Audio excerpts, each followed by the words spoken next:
आप रोज जो Chinese food, momos, chowmein या पैकेट स्नैक्स खाते हो उसमें एक वाइट पाउडर होता है जो टेस्ट को एडिक्टिव बनाता है।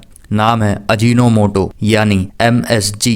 सवाल ये है, क्या ये सिर्फ टेस्ट बढ़ाता है या धीरे धीरे बॉडी को नुकसान भी करता है? चलिए अजीनोमोटो को बाद में समझते हैं, पहले इस केस को समझ लेते हैं जो कि उत्तर प्रदेश के अमरोहा से आया है, जहां एक 16 साल की लड़की काफी ज्यादा फास्ट फूड्स खाती थी। रोज बर्गर, चाउमीन, रोल्स और भी काफी जंक फूड्स जो कि बहुत ही ज्यादा प्रोसेस्ड होते हैं। इनकी दिसंबर में तबीयत खराब हुई क्योंकि इनके पेट में बहुत ज्यादा अमाउंट्स में फ्लूइड्स भर गए थे। वहां के हॉस्पिटल में एक सर्जरी करके फ्लूइड्स को बाहर निकाला गया और आगे के ट्रीटमेंट के लिए इन्हें एम्स ले जाया गया, जहां रिपोर्ट्स में यह आया कि इनकी आंतें चिपक चुकी हैं और इनका डाइजेस्टिव सिस्टम लगभग काम करना बंद कर चुका है और फिर कुछ दिन में इनका हार्ट फेल होने की वजह से इनकी डेथ हो गई। और ये तो एक केस है जो सामने आ गया है, ऐसे रोज के बहुत से अनरिपोर्टेड केसेस हैं। ये फास्ट फूड्स देख के तुरंत इंसान को लालच तो आ जाता है, लेकिन कोई ये नहीं जानता कि ये प्रिपेयर कैसे होते हैं। अब जैसे चिली पोटैटोज का ही एग्जाम्पल ले लीजिए। एक बार ये फ्राइज तेल में तलने के बाद इसी तेल में फिर से और भी चीजें तली जाती हैं और इतना ही नहीं, फिर इसी तेल को अगले दिन के लिए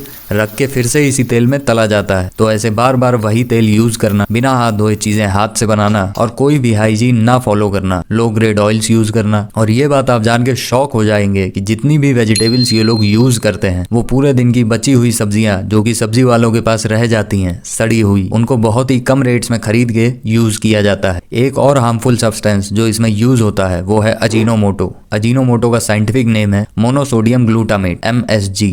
ये एक फ्लेवर एनहेंसर है, मतलब टेस्ट को बूस्ट करता है ताकि सस्ता खाना भी ज्यादा टेस्टी लगे। अजीनोमोटो ब्रेन को सिग्नल देता है कि खाना और टेस्टी लग रहा है, जिसकी वजह से हम ज्यादा खाना खा लेते हैं चाहे पेट भर चुका हो। इसलिए ये fast food, street food, soups और पैकेज्ड आइटम्स में कॉमन है। इसे एक जापानीज कंपनी ने बनाया है। जो आप लोग को बाहर के फास्ट फूड्स खा के लगता होगा कि घर में ऐसा टेस्ट क्यों नहीं आता, वो इस अजीनोमोटो की वजह से होता है। इसे काफी रिसर्चर्स ने कहा है कि ये हार्ट की आर्टरीज को ब्लॉक करता है और हार्ट अटैक का एक बहुत बड़ा रीजन बनता है। और कुछ लोग इसे हार्मलेस मानते हैं, लेकिन सच तो आप सब लोगों को पता ही है। जैसे सिगरेट्स के पैकेट पे वार्निंग साइन बना रहता है और कैंसर, टीबी, अलग अलग डिसीजेस को शो करता है और लोग फिर भी स्मोकिंग करते हैं, ये जानते हुए कि ये हार्मफुल है और जान जा सकती है। ऐसे ही फास्ट फूड्स के लिए भी लोग जानते हैं कि हार्मफुल है फिर भी कंज्यूम करते हैं। और जब ये बहुत ज्यादा अमाउंट्स में कंज्यूम होता है तब इसके साइड इफेक्ट्स को कंट्रोल करना नियर टू इम्पॉसिबल हो जाता है। इसलिए सवाल ये नहीं कि फास्ट फूड्स हार्मफुल हैं या नहीं, सवाल ये है कि हम रोज अपनी बॉडी के साथ एक्सपेरिमेंट्स क्यों कर रहे हैं। टेस्ट के चक्कर में हेल्थ को इग्नोर मत करिए।